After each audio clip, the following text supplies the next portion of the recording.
Hello guys, welcome on my YouTube channel competitive पाठशाला। Friends, आज हम लोग पढ़ेंगे कक्षा 5 की गणित की एनसीईआरटी की पुस्तक। उसमें आपका सी टेट में कौन कौन से पॉइंट पूछे जाते हैं उसको यहाँ पे डिस्कस करेंगे। चलिए फ्रेंड्स, स्टार्ट करते हैं। पुस्तक का उद्देश्य कक्षा तीन और कक्षा 4 में गणित सीखने सिखाने से संबंधित जो कार्य हुआ है उसी की समझ को सुदृढ़ करना तथा इसी क्रम में बच्चों की गणितीय कौशलों व क्षमताओं को बढ़ाना है।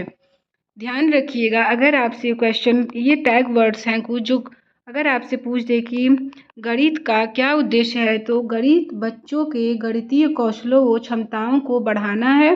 कक्षा 3 और 4 की पाठ्य पुस्तक उपयोग करते समय आपने देखा होगा कि इनमें जिस तरह की गणित की कक्षा की कल्पना है उसमें सिखाने व समझाने की अपेक्षा सीखने और समझने पर ज़्यादा जोर दिया गया है। सिखाने और समझाने की अपेक्षा सीखने और समझने पर जोर दिया गया है, इस बात को याद रखिएगा। नेक्स्ट है बच्चों को क्रियाशील होना और सवालों को स्वयं सोचना। क्रियाशील और स्वयं सोचना क्लास 5 के बच्चों के लिए या फिर 3 से 4 तक के बच्चों के लिए उपयोगी है। नेक्स्ट है आमतौर पर गणित पढ़ाते समय यह देखा जाता है कि यह अपेक्षा की जाती है कि बच्चे सवालों को सिखाए गए तरीकों या नियमों के अनुसार हल कर सके, चाहे उन्होंने उस सवाल को हल करने के लिए जरूरी अवधारणाएं या कौशलों को समझा हो या नहीं। ये हम लोग अपेक्षा करते हैं, लेकिन परिणाम स्वरूप बच्चे इन सीखे गए नियमों या तरीकों को लागू करने में गलतियां करते हैं। इसी समझ को प्रमुख रूप से बदलने का प्रयास हमें करना है। किसको? कि बच्चों को जो अपेक्षा हम करते हैं कि जो भी हम उसको सवाल बताए हैं, जो भी उसको सूत्र याद करवाए हैं, बच्चे उसी तरह का जवाब दें, उसी तरह को अवधारणाओं को लागू करें प्रश्न को हल करने में, तो ये अवधारणा गलत है। जबकि बच्चे चाहे जो भी उनका थॉट रहे उसको हमें प्रायिकता देनी है, तो यहाँ पे इसको हमें बदलना है। बच्चे यदि सवाल से संबंधित बुनियादी अवधारणाओं को समझ ले तो फिर उनमें अलग अलग हल और तरीके याद करने की आवश्यकता नहीं होती है।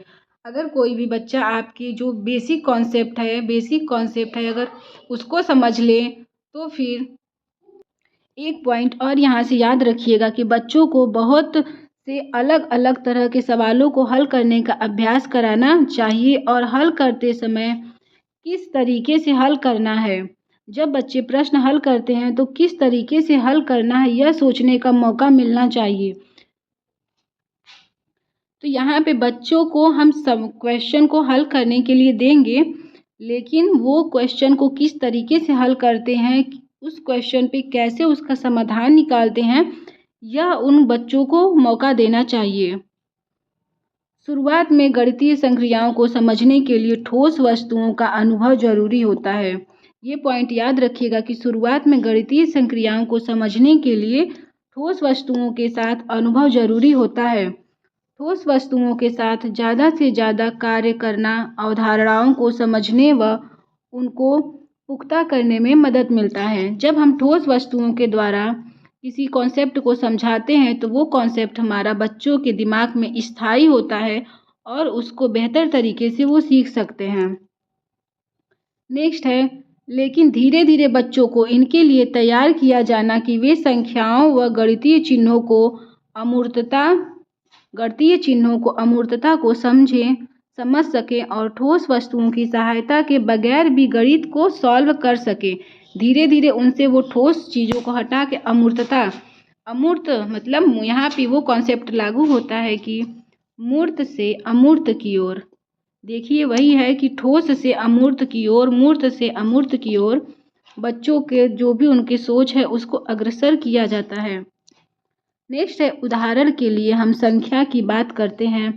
3 को समझने या बताने के लिए हम 3 कुर्सी, 3 टेबल, 3 बकरियां ऐसे कह सकते हैं, पर 3 की संदर्भ से बंधा नहीं है।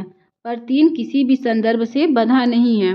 3 का अपना खुद का स्वतंत्र का अस्तित्व है जो केवल उसके मान पर आधारित है।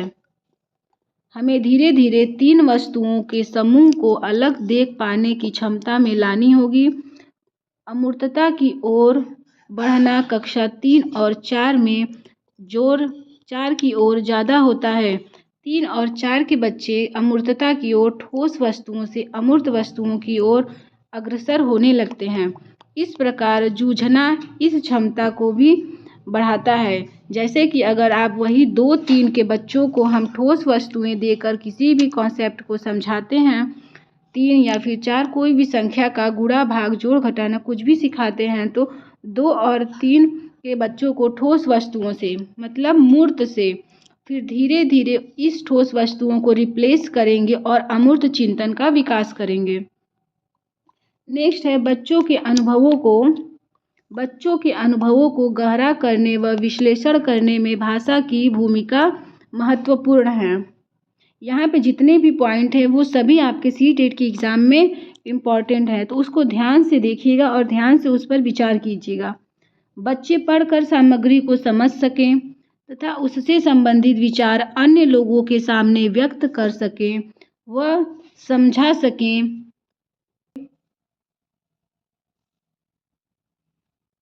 गुग्गू धीरे धीरे जाओ। हाँ गुग्गू। यह सब होने पर ही बच्चे अपनी गणितीय अवधारणाएं बना पाएंगे और वह ढांचा तैयार कर पाएंगे जिससे आगे गणित सीख सकते हैं। ठीक है। नेक्स्ट है अतः कक्षा में समूह में कार्य करने, संवाद व सामूहिक रूप से कक्षा के सामने अपनी बात रखने के मौके भी जरूरी होते हैं। नेक्स्ट है यह भी जरूरी है कि बच्चे जिस अवधारणा को सीखने की कोशिश कर रहे हैं उस अवधारणा से संबंधित ढेर सारी इबारती सवालों का गणितीय तथ्य में बदलने का भी वे काम कर सकें। जैसे जो भी हम उसको चीज़ें कोई भी संख्या 2 में से 3 घटाया, 4 घटाया, इस चीज़ों को समझाने की अपेक्षा हम उससे इबारती प्रश्न करें। कैसे प्रश्न? इबारती प्रश्न। इबारती प्रश्न में ये जोड़ के लिए ये भी पूछ सकते हैं कि 5 आम दिया मैंने तुमको और 2 सेब दिया, तो टोटल तुम्हारे पास कितने हैं, कितने फल हो गए। तो इस प्रकार के इबारती प्रश्न से बच्चे आसानी से चीज़ों को सीख सकते हैं। नेक्स्ट है इस तरह से बहुत सवाल हल करना बच्चों की गणितीय संक्रियाओं को समझने व उनमें अर्थ देने में मदद करती हैं।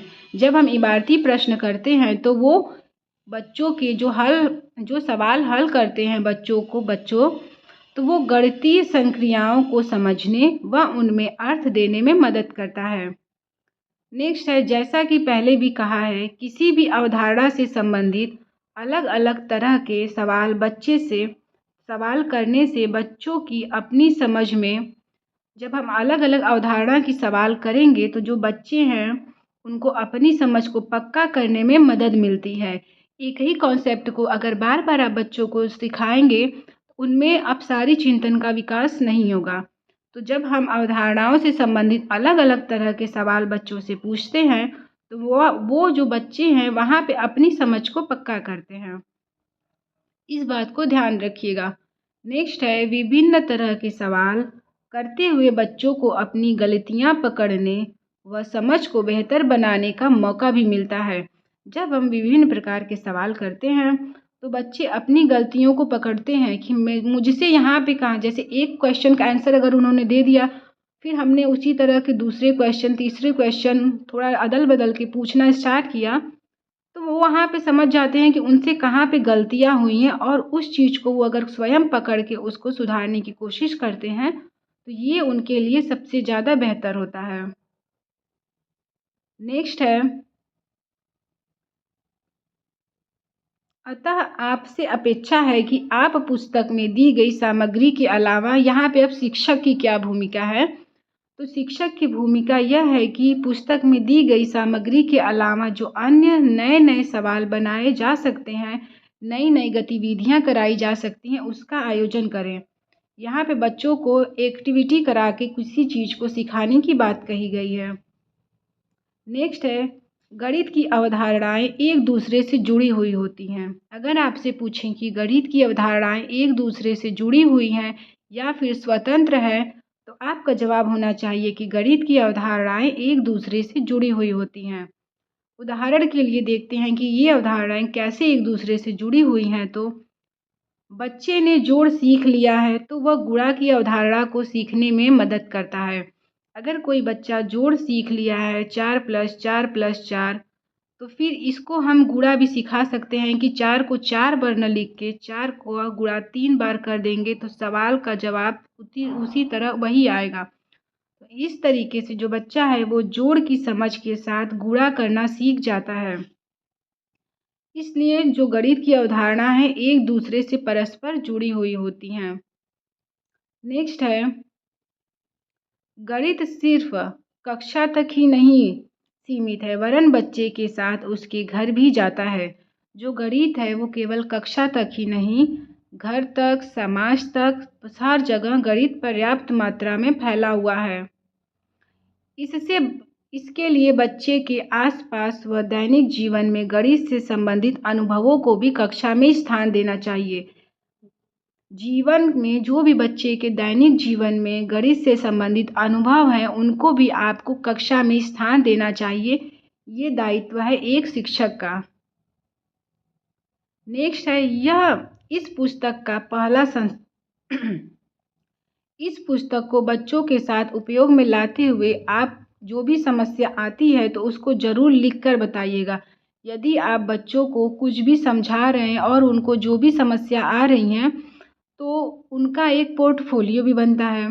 पोर्टफोलियो बच्चों का क्यों बनाया जाता है? ये शिक्षक का दायित्व है कि वो बच्चों का पोर्टफोलियो तैयार करे, जिससे कि उनके मूल्यांकन में, बच्चों के मूल्यांकन में शिक्षक को सुविधा मिल सके। वो आसानी से उस बच्चे का जो भी मूल्यांकन है उसको आराम से कर सके। तो यहाँ पे जितने भी ये सारे इम्पॉर्टेंट की पॉइंट्स हैं, जितने भी ये स्टेटमेंट हैं, ये सभी आपके सीटेट के एग्ज़ाम में शिक्षण में पूछा जाता है कि शिक्षक की क्या भूमिका होना चाहिए। तो वहाँ पे मैंने आपको एक ही बार में सारी चीज़ों को बता दिया है। आप इसको अच्छे से ज़रूर देखिएगा।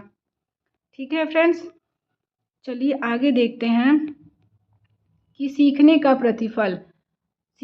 प्रतिफल क्या है। सीटेट के मैथ के चैप्टर में ये बात पूछा जाता है कि सीखने के प्रतिफल से क्या तात्पर्य है। तो उसमें 4 स्टेटमेंट होते हैं, तो उसी के थ्रू उसका जवाब देना है। चलिए देखते हैं कि सीखने का जो प्रतिफल है उसका क्या मतलब होता है। क्लास 5 की है ये। तो अगर बच्चा, पहले आप अपने दिमाग में ये बैठाइए कि अगर कोई बच्चा क्लास 5 में है तो वो किस एज में है, पियाजे के अनुसार वो किस अवस्था में है। तो जब हम जानते हैं कि जब बच्चा 6 वर्ष का होता है तो उसका एडमिशन कक्षा 1 में कराया जाता है। अगर वो 6 वर्ष का कक्षा 1 में है तो कक्षा 5 में जाएगा तो जाहिर सी बात है कि उसकी उम्र 11 वर्ष या फिर 11 वर्ष से ऊपर हो जाएगी। ठीक है, तो जब उसकी उम्र 11 वर्ष हो जाएगी तो वो पियाजे के औपचारिक संक्रियात्मक अवस्था में प्रवेश कर जाएगा। नेक्स्ट, अब इसको समझने के लिए शिक्षार्थी को जोड़, समूह, व्यक्तिगत तौर पर अवसर उपलब्ध कराते हुए निम्नांकित हेतु प्रोत्साहित करना चाहिए। शिक्षार्थी को, एक शिक्षक की ये भूमिका है कि वो शिक्षार्थी को जोड़, समूह, व्यक्तिगत तौर पर अवसर उपलब्ध कराते हुए प्रोत्साहित करें। फिर है उन संदर्भों, स्थितियों पर चर्चा जिनमें 1000 से अधिक की संख्याओं की आवश्यकता होती है, जिससे कि संख्या प्रणाली पर विचार सहज रूप से हो सकता है, उसकी चर्चा करें। यहाँ पे ध्यान रखिएगा कि एक चीज़ दिया हुआ है कि कक्षा 5 में बच्चों को कितनी संख्याओं का ज्ञान होता है। तो जब बच्चा कक्षा 3 में होता है तो उसको 3 अंकों तक की संख्या का ज्ञान होता है। 3 अंकों की संख्या जैसे 100 तक का ज्ञान होता है। 1 अंक, 2 अंक, 3 अंक। 100 में 3 अंक है तो बच्चे को 3 संख्या का ज्ञान होता है। फिर इसी तरह 101 से लेके, मतलब 100 से लेके 999 तक बच्चों को, क्लास 3 के बच्चों को ज्ञान होता है। उसी तरह जब बच्चा क्लास 4 में जाता है तो उसको 4 अंकों की, कक्षा 4 में है तो 4 अंकों की संख्या का अवबोध कराया जाता है। और जब वो बच्चा 5 में चला जाता है तो 5 अंकों से बड़ी या 5 अंकों की संख्या का अवबोध कराया जाता है। नेक्स्ट है बड़ी संख्याओं पर काम करना। अभी कक्षा 5 की में है, अगर बच्चा पियाजी के अनुसार वो औपचारिक संक्रियात्मक अवस्था में है तो क्या होगा? तो उसमें देखते हैं बड़ी संख्याओं पर काम करना, परिवेश में उपयोग की जाने वाली 1000 से बड़ी संख्याओं को पढ़ना और लिखना सीख सकता है। नेक्स्ट है 1000 से बड़ी संख्याओं पर स्थानीय मान को समझाते हुए 4 मूलभूत संक्रियाएं कर सकता है। कक्षा 5 का बच्चा या फिर पियाजे के अनुसार अगर वो औपचारिक अवस्था में है तो वो चारों मूलभूत संक्रियाओं को करने में सक्षम हो सकता है। नेक्स्ट है मानक कलन विधि द्वारा एक संख्या में दूसरी संख्या का भाग दे सकता है। बच्चा मानक कलन विधि किस अवस्था में करना सीखता है? तो 11 वर्ष की अवस्था में। किस कक्षा में करना सीखता है? तो कक्षा 5 तक सीख जाता है। नेक्स्ट है योग अंतर गुणा तथा भागफल का अनुमान लगाना सीख जाता है। विभिन्न कार्यनीति का प्रयोग कर उनकी पुष्टि करना सीख जाता है, जैसे मानक कलन विधि का प्रयोग कर या फिर किसी दी हुई संख्या को तोड़कर संक्रिया का उपयोग करना सीख जाता है। जैसे अगर उसे 9450 को 25 से भाग देने के लिए कहा जाता है तो वो पहले तोड़ता है उसको कि 9000 में हम 25 से भाग देंगे तो क्या आएगा। फिर वो कहता है कि 450 में 25 से भाग देता है, उसके बाद फिर 450 में भाग देता है। फिर इसी तरह उसको तोड़ तोड़ के कलन विधि करना सीख जाता है। नेक्स्ट है भिन्न के बारे में समझ अर्जित करना सीख जाता है। याद रखिएगा ये सभी 11 वर्ष के बालक की बात हो रही है या फिर 11 वर्ष से ऊपर की, और अगर कक्षा पूछे तो कक्षा 5 की। नेक्स्ट है भिन्न के बारे में समझ अर्जित करना। समूह के हिस्सों के लिए संख्या बनाना सीख जाता है। एक दिए गए भिन्न में समतुल्य भिन्न और समतुल्य भिन्न की पहचान करना तथा समतुल्य भिन्न को भी वो बना सकता है। मतलब समतुल्य भिन्न और समतुल्य भिन्न, इसकी अवधारणा 1 to 5 के बच्चों तक हो जाती है। कक्षा 5 के बच्चों को इसकी अवधारणा हो जाती है। नेक्स्ट है दिए गए भिन्न में समतुल्य भिन्न की पहचान कर समतुल्य भिन्न वो बनाना सीख जाता है। और भिन्न 1/2, 1/4, 1/5 को दशमलव भिन्न में भी वो बदलना सीख जाता है। लंबाई और मुद्रा की इकाइयों का भी उसको ज्ञान हो जाता है। और इधर है कुछ स्थानीय मान का प्रयोग करते समय 1000 से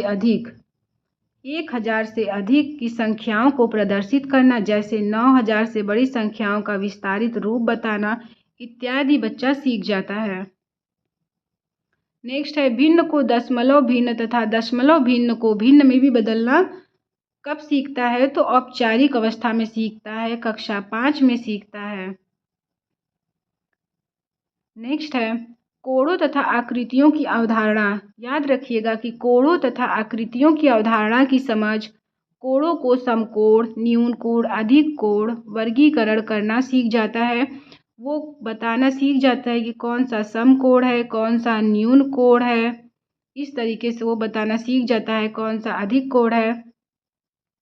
नेक्स्ट है अपने परिवेश में उन 2D आकृतियों की पहचान करना सीख जाता है जिनमें घूर्णन तथा परावर्तन सम्मिता हो, जैसे अक्षर और आकृति। 2D आकृतियों का ज्ञान कक्षा 5 के बच्चों को हो जाता है और वहीं 2D आकृतियों का ज्ञान 11 वर्ष तक की आयु के बच्चों को हो जाता है। नेक्स्ट है जाल यानी नेट का प्रयोग करते हुए घन, बेलन और शंकु बनाना सीख जाता है। घन का अवधारणा, बेलन की अवधारणा और शंकु की अवधारणा बच्चे में 11 वर्ष की अवस्था तक आ जाता है। नेक्स्ट है सामान्यतः प्रयोग होने वाली लंबाइयाँ, भार, आयतन की बड़ी और छोटी इकाइयों में संबंध स्थापित कर सकता है तथा बड़ी इकाइयों को छोटी व छोटी इकाइयों को बड़ी इकाइयों में परिवर्तित कर सकता है। नेक्स्ट है ज्ञात इकाइयों में किसी ठोस वस्तु का आयतन कर सकता है, जैसे एक बाल्टी का आयतन जग के आयतन का 20 गुना है। ये गुण उसमें औपचारिक अवस्था में आ जाता है। यही अगर वो कक्षा 3 का रहता या फिर वो अगर 6-7 साल का रहता तो वो ये नहीं बता पाता कि बाल्टी में जो पानी है वो ज़्यादा है या फिर एक बड़े से जग में पानी ज़्यादा है। ये बात वो उसका ये कॉन्सेप्ट वहाँ पे क्लियर नहीं हो पाता। ये कॉन्सेप्ट औपचारिक अवस्था में क्लियर हो जाता है। नेक्स्ट है पैसा, लंबाई, भार, आयतन तथा समय अंतराल में संबंधित प्रश्नों में चारों मूलभूत गणितीय संक्रियाओं को लागू कर सकता है बच्चा। नेक्स्ट है त्रिभुजीय संख्याओं तथा वर्ग संख्याओं के पैटर्न को पहचानता है कि ये त्रिभुज का पैटर्न है, ये वर्ग का पैटर्न है, ये आयत का पैटर्न है। इन सभी पैटर्न को वो समझने लगता है। याद रखिएगा यहाँ पे वो क्षेत्रफल की अवधारणा से अभी अपरिचित है। नेक्स्ट है दैनिक जीवन से संबंधित विभिन्न आंकड़ों को एकत्र कर सकता है तथा सारणीबद्ध करना व दंड आरेख खींचकर उनकी व्याख्या कर सकता है। जो बच्चा है वो दैनिक जीवन से संबंधित विभिन्न आंकड़ों को एकत्र भी कर सकता है, सारणीबद्ध भी कर सकता है और दंड आरेख भी खींचकर उनकी व्याख्या भी कर सकता है। ठीक है फ्रेंड्स, तो यहाँ पे जितने भी कीवर्ड्स थे जो सीटेट में बार बार जो उसके शिक्षण में पूछे जाते हैं वो चीज़ यहाँ पे हमने आपको बता दिया है। आई होप इतना आपको क्लियर हो गया होगा। बाकी का जो आगे का पोर्शन है उसको हम नेक्स्ट वीडियो में क्लियर करेंगे। तब तक के लिए बाय बाय।